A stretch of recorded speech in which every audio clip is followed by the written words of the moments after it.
instansi yang kalah oleh debt collector pinjol. Kenapa saya bilang seperti itu? Seperti polisi, hakim, jaksa itu kalah dari debt collector.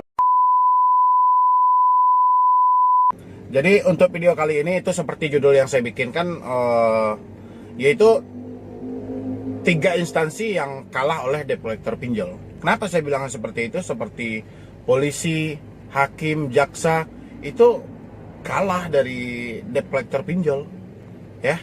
Jadi ini yang mau kita bahas hari ini. Kenapa saya bilangin 3 instansi ini kalah oleh debt collector pinjol? Sebelum saya lanjutkan untuk membahas ini, bagi teman-teman semuanya yang belum support channel ini, silahkan disupport dulu. Semoga channel ini makin berkembang dan makin sukses lagi, dan pastinya masih bisa memotivasi orang banyak.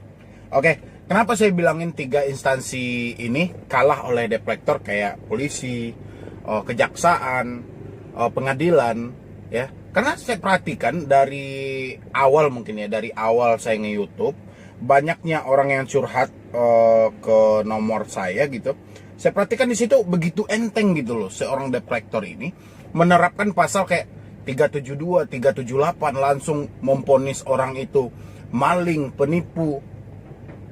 Jadi kan udah melebihi di atas polisi. Sementara polisi untuk menetapkan suatu pasal atau menetapkan seseorang menjadi tersangka atau tidaknya itu dibutuhkan penyelidikan oleh penyidik gitu loh, ya.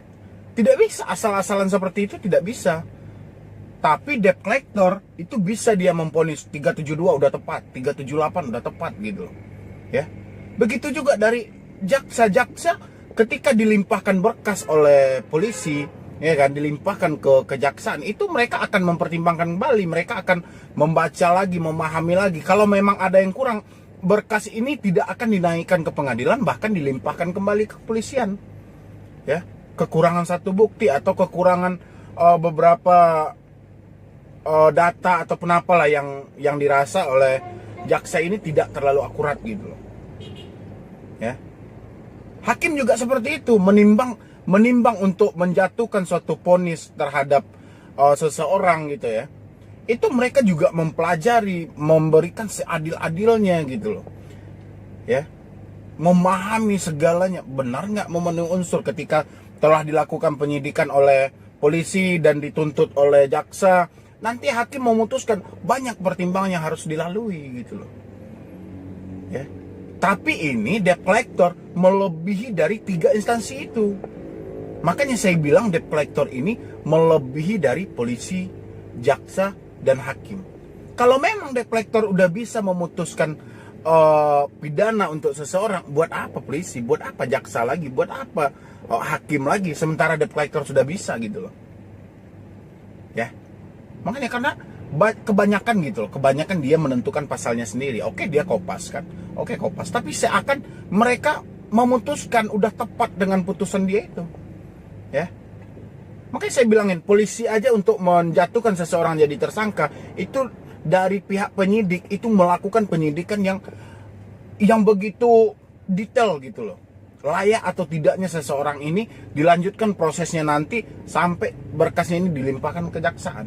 Jaksa juga mempelajari, ya, tepat atau tidaknya pasal ini dipergunakan untuk menuntut seseorang ini, ya. Itu makanya ada dilakukan penyelidikan oleh pihak penyidik. Jaksa pun juga seperti itu, ya. Hakim juga seperti itu.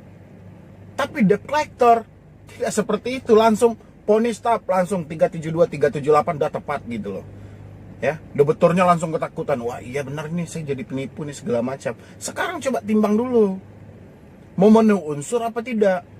Anda dinyatakan penipu, ini dasar penipuannya dari mana, ya. Kecuali KTP Anda palsukan, ya, data-data Anda palsukan, oke. Tapi ini data asli, KTP asli, semua asli. Dasar 372, 378 dari mana gitu loh, ya. Penipuan, penggelapan dari mana, ya. Karena kita kan kalau soal hutang piutang mungkin itu udah bukan rahasia lagi. Ini udah pada umumnya orang tahu, ini dilimpahkan ke Perdata, ya. Sekarang unsurnya Anda dibilang penipuan, Anda dibilang penggelapan, melarikan uang perusahaan. Dasar unsur orang ini menyatakan dari mana? Makanya kalau debt collector itu kita debat, memang kita betul-betul pertanyakan soal ini, mungkin mereka juga kewalahan. Tapi sayangnya ketika debitur ini berhadapan dengan debt collector, tidak timbullah argumentasi yang seperti ini.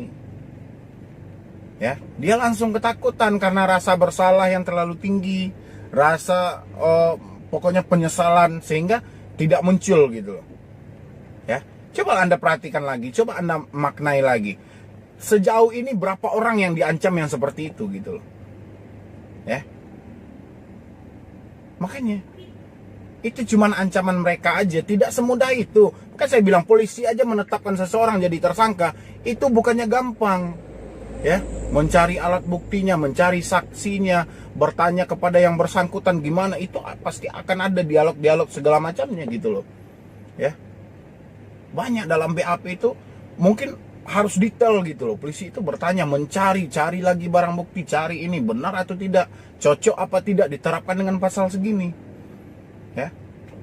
Begitu juga jaksa juga seperti itu, mereka pelajari, mereka bahas lagi ini benar tidak penempatan pasal ini. Kalau mereka rasanya ragu, berkas ini dilimpahkan lagi ke polisi, disuruh lagi bekerja, cari lagi bukti yang lebih akurat. Ya. Setelah akurat pun hakim memutuskan, butuh pertimbangan yang betul-betul seadil-adilnya gitu loh, tidak asalan gitu. Ya. Makanya saya bilangin, untuk menjadi polisi aja itu prosesnya sangat susah. Menjadi jaksa apalagi, hakim apalagi. Kenapa debt collector melebihi di 3 instansi ini? Ya. Kenapa dia bisa gitu loh? Kalau sekedar baca di Google, oke. Dan sesekali, makanya untuk teman-teman semuanya yang selalu diancam dengan pasal beku mereka, pasal 372, 378, coba mereka minta terangkan, minta detailkan barang buktinya apa, seperti apa gitu. Dasarnya saya melakukan penggelapan, dasar saya melakukan penipuan itu dari mana? Unsurnya dari mana? Ya, saat ini saya tidak mampu bayar karena ekonomi saya. Ya. Bukan saya menggelapkan uang Anda. Bukan saya melakukan penipuan. Kalau saya melakukan penipuan, mungkin data saya tidak seakurat itu yang saya berikan gitu loh. Ya. Makanya kalau Anda masih ditekan, Anda akan diproses secara hukum, silakan aja gitu loh. Suruh aja mereka, silakan aja gitu. Karena apa yang mereka tahu dari debt collector itu tidak ada. Ya. Yang memutuskan itu tetap dari hakim, yang menuntut itu jaksa, yang memproses itu polisi. Bukan debt collector. Debt collector hanya bercerita aja gitu loh. Ya. Jadi untuk teman-teman semuanya, jangan pernah takut lagi, jangan pernah cemas lagi, jangan stres lagi gitu loh. Coba sesekali Anda debat, Anda adu argumentasi itu, pertanyaan secara bodoh aja. Unsur apa yang mengaitkan bahwa saya melanggar pasal 372, 378? Bukti apa? Data saya mana yang palsu? Saya gelapkan uang dari mana? Bukankah dalam keadaan sadar saya meminjam sama Anda? Bukankah sudah saya jelaskan bahwa saya tidak mampu bayar karena alasan ekonomi saya? Kalau Anda masih bersikeras dengan argumen Anda, silahkan tuntut saya. Mau ke pasal 372, 378, terserah. Anda mau kaitkan kemana, saya tunggu. Kayak gitu, teman-teman nggak usah stres lagi gitu loh. Ya. Dan mudah-mudahan mungkin di beberapa instansi yang saya sebutin tadi, mungkin sempat melihat video saya dan bisa lebih mempertegas lagi kepada debt collector. Jangan semena-mena dia mempermainkan suatu pasal untuk menakut-nakuti debitur. Ya. Mudah-mudahan gitu, mana tahu dari pihak Bapak kepolisian atau dari kejaksaan, dari pengadilan mungkin ke jumpa di channel saya atau berjumpa ya, karena judulnya gitu loh, di 3 instansi. Mudah-mudahan gitu loh, lebih dipertegas lagi ke pihak debt collector ini. Jangan dia mempermainkan suatu pasal buat menakut-nakuti seseorang. Ya. Dan untuk teman-teman yang saat ini telat bayar atau tidak mampu bayar saat ini, tidak usah panik, tidak usah stres yang terlalu berlebihan. Lebih baik Anda fokus ke masa depan Anda saat ini, Anda fokus ke usaha apa yang mau Anda hadapi saat ini, itu jauh lebih baik. Daripada Anda berjalan di tempat sibuk memikirkan hutang ini, sementara uang Anda juga sudah tidak ada. Mendingan Anda bekerja nanti dapat uang, lihat lagi hutang Anda ini di mana rasanya yang mau Anda selesaikan, ya. Mungkin cuma itu dulu yang dapat saya sampaikan. Terlebih dan terkurangnya saya mohon maaf.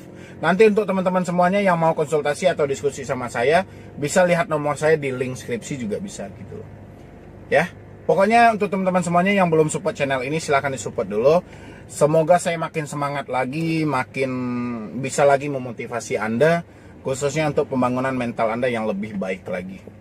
Ya. Jadi sekian dulu dari saya, Medi Broni. Wassalam.